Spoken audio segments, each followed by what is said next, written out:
I have discovered through the first several iterations of this video that I am in an enormously bad mood. I'm sure it's because of yesterday's disappointment. But whatever. Que sera, sera. Anyway, I'm going to talk about the giant pile of lies coming out of the United States. And since we're going to be talking about bullshit, I'm going to talk about Pierre Poilievre as well. Alright, I don't care if you're offended. I don't care if you unfollow me. This guy is a giant piece of shit. Battle River Crowfoot, why did you vote for him? You could have voted for a blue recycling bin. That would have been more useful. And let's face it, come January, he's going to lose his leadership. Come on, nobody likes him. The only way he retains his leadership is if the Republicans corrupt the race, which is totally possible. All right, what's got me going about this guy? Poilievre calls for temporary foreign worker program to be scrapped. What a fucking piece of shit this guy is. It's not that I'm in favor of the temporary foreign worker program, but I am against blaming immigrants for people being out of work. And that's exactly what he's doing. First up, the temporary foreign worker program was a problem back then. 3 years ago. It's not a problem now. Why was it a problem back then? Unemployment was 4.8%, so, there was job openings. And the temporary foreign worker program was abused. And temporary foreign workers went to places like Home Depot and Walmart, and McDonald's. Places where young Canadians should be working. But we're talking past tense. This issue was resolved a year ago when immigration got shut down. I will remind you, 0% change over the quarter. Before we shut down immigration, we were on pace to hit 42 million people by December of last year. We haven't crossed over 41,700,000 yet. It's been a year. We've had a 1% year-over-year growth, and most of that happened a year ago. Is it my opinion that he's lying? No, I can prove that he's lying. We started increasing rates February of 2022. The unemployment rate bottomed out in July of 2022, and then started to tick up. It flatlined, and then it ticked up.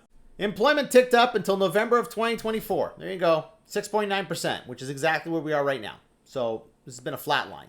Why has it flatlined? Because in May of 2024, we started to cut the interest rate.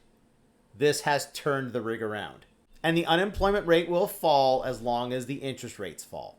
If you're not working, it has nothing to do with immigrants. It definitely has nothing to do with temporary foreign workers. Why doesn't this piece of shit just wear his MAGA hat? Just tell the world the truth. Oh, right, he doesn't want to tell the world the truth. That's why he doesn't get his security clearance. You want the Conservatives to run Canada? Okay, here's a clear first step for you. Don't take a lying piece of shit and make him the leader of the party. All right, speaking of lying pieces of shit, let's talk about the United States. I'm going to start here. BRICS gold-backed currency emerges as alternative to US dollar. This is a big problem. I will admit that a few years ago, when BRICS came out, I thought, this is going to go nowhere. The United States has done everything in its power to make sure that BRICS is going to go somewhere. And now, if this happens and they get a gold-backed currency, that's it. The US dollar's done. Like that. Member nations are building infrastructure for trade settlements that can bypass dollar systems, and it should be active by next year. What's the biggest thing they want to settle with this gold-backed currency? Oil. This is where most of China's oil comes from. The Middle East, which includes Iran, Russia, Saudi Arabia, Iraq, South and Central America.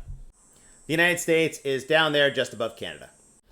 The number one source of this oil for China from Latin America comes from Brazil. Brazil's economy ready to ride out Trump's 50% tariff.